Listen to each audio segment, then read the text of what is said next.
Bonjour tout le monde, bienvenue sur ma chaîne et sur ma deuxième vidéo sur la lune. Et aujourd'hui, je vais vous parler de la pleine lune. Je t'explique qu'est-ce que c'est quoi le rituel, comment qu'on peut se sentir, qu'est-ce qu'on fait, mais aussi qu'est-ce qu'on fait pas en moment de pleine lune. Si on y va un petit peu plus scientifiquement parlant, la pleine lune, c'est quand que le soleil, la lune et la terre sont approximativement alignés. Puis à ce moment-là, la lune se retrouve complètement illuminée. Donc c'est ce beau cercle de lumière qu'on voit dans le ciel. Maintenant, spirituellement parlant, c'est le moment où est-ce que l'énergie de la lune est à son maximum. Donc c'est un moment extrêmement puissant pour exprimer ses gratitudes, ses reconnaissances envers la vie, l'univers ou à qui on veut s'adresser. Lorsque c'est la pleine lune, c'est le moment de laisser aller tout ce qui nous appartient plus, tout ce qu'on veut plus garder en dedans de nous, ce qui nous sert plus, ce qui nous empêche d'avancer, de nous faire grandir. Comment qu'on peut se sentir en période de pleine lune? Il va y avoir beaucoup d'émotions dans l'air, on va être comme une petite bouilloire. Comme je vous ai dit, l'énergie de la lune est à son maximum, donc on peut se sentir anxieux, avec moins de patience, émotionnel, irrité, à fleur de peau, fatigué, surtout le soir de la pleine lune où est-ce que le ciel est tellement illuminé que ça vient jouer sur notre sommeil. On peut avoir des rêves plus agités, des rêves plus actifs, donc ça peut venir jouer sur la qualité du sommeil qu'on a ce soir-là. Donc c'est vraiment le paquet parfait pour être irrité, irritant, irritable. Ce qu'on évite de faire, ou en tout cas dans la mesure du possible, justement parce qu'on a les émotions dans le plafond, on veut éviter de prendre des grandes décisions de vie ou de changement de vie pour éviter que ce soit des décisions impulsives. On va essayer d'éviter d'entreprendre des nouvelles choses. On va se réserver la nouvelle lune pour ça.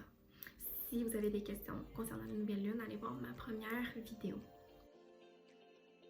Et, ah oui, on essaie d'éviter de se surcharger de travail. On va être déjà fatigué, on va être déjà sensible. Donc, on essaie de se faire attention un petit peu. Qu'est-ce qu'on fait quand c'est la pleine lune? Il y a du positif là-dedans, ça a l'air un petit peu lourd là, mais c'est super positif la pleine lune. En fait, l'énergie de la pleine lune commence, en tout cas les effets à se faire ressentir et tout, 3 jours avant et jusqu'à plus ou moins 3 jours après. Donc c'est la période de favoriser un moment, une période de détente, de relaxation, de nettoyage émotionnel et de recharge. Et là, c'est là que le rituel embarque. Donc, je vous explique. Je vous dis toujours, adaptez le rituel selon ce qui vous appelle le plus, ce qui vous résonne le plus. Et c'est super important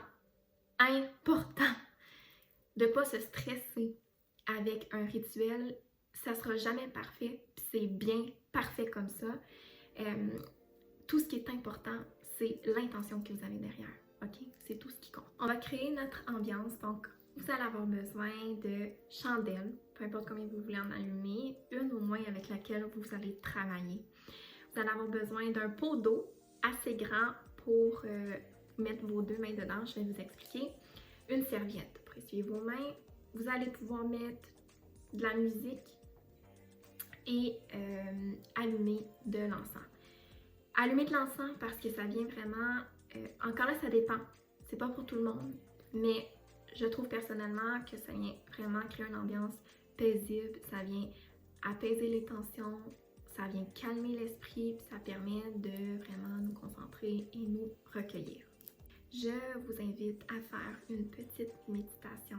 Vous l'adaptez à votre façon, comme vous le sentez, mais de vraiment prendre le temps de vous connecter et de prendre le temps de voir qu'est-ce qui vous habite à l'intérieur. Prendre conscience de ce que vous voulez laisser aller, ce que vous voulez qui vous appartienne plus.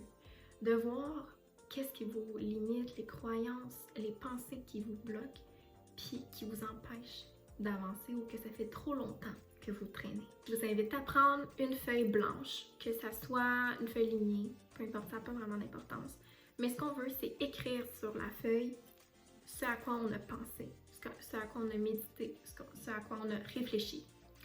Et à la fin, on va signer, dater, et on va dire qu'à partir de maintenant, tout ça, vous le laissez aller.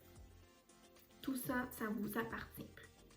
Vous prenez votre chandelle, allumez le coin de votre feuille avec la chandelle et vous allez la laisser brûler tranquillement. À la vitesse que votre feuille va brûler, ça veut dire, ça va signifier en fait à quel point vous êtes prêt de laisser aller ces choses-là. Il y en a que ça peut aller super rapidement, il y en a que ça peut prendre du temps, ou même ça peut avoir de la difficulté à allumer.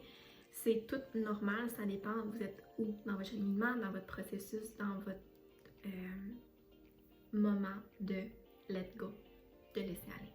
Okay? À la fin, on va aller plonger nos mains dans notre pot d'eau et ça va signifier en fait qu'on laisse aller, on a nettoyé le vieux et on fait place, on s'ouvre au nouveau. Donc, c'est un peu comme ça que le rituel de base va se conclure. On veut toujours laisser idéalement la chandelle brûler toute seule jusqu'à ce qu'elle s'éteigne, en fait jusqu'à ce qu'elle est complètement brûlée.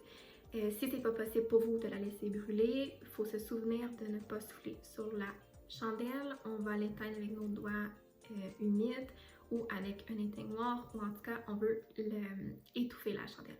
Si vous voulez savoir pourquoi on ne souffle pas sur une chandelle, allez voir ma première vidéo, vous allez comprendre. Vous pouvez aussi, pendant ou pour conclure votre rituel, vous pouvez mettre de la musique, que ce soit une musique douce ou un petit peu plus vibrante, mais l'important c'est ce que ça vous fait vibrer et vous laisser aller. Depuis le début, je vous dis, on travaille avec l'énergie de la lune, notre corps c'est de l'énergie, quand on bouge, on dégage l'énergie. Laissez-vous aller, laissez-vous transporter par la musique. À la suite de votre rituel, vous pouvez également vous asseoir, prendre un moment tranquille pour méditer, un moment de silence par rapport à ce que vous venez de faire, un moment de conscience.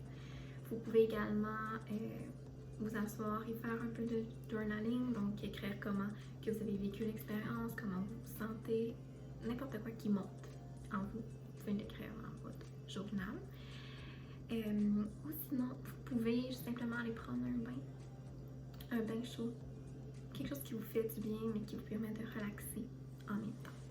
Profitez de l'énergie de la pleine lune pour recharger vos pierres si vous en avez, si vous en utilisez ou si vous travaillez avec les pierres.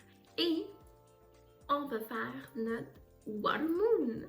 Donc si tu veux savoir comment faire ton eau de lune, ta water moon, va voir sur mon compte pro Facebook ou mon compte pro Instagram et je t'explique dans une petite vidéo capsule comment faire ton eau de lune. N'hésitez surtout pas si vous avez des questions, des commentaires, écrivez-moi en privé ou mettez votre commentaire sous la vidéo et ça va me faire plaisir de vous répondre. Donc merci à tous, partagez, likez et je vous dis à bientôt. Ciao!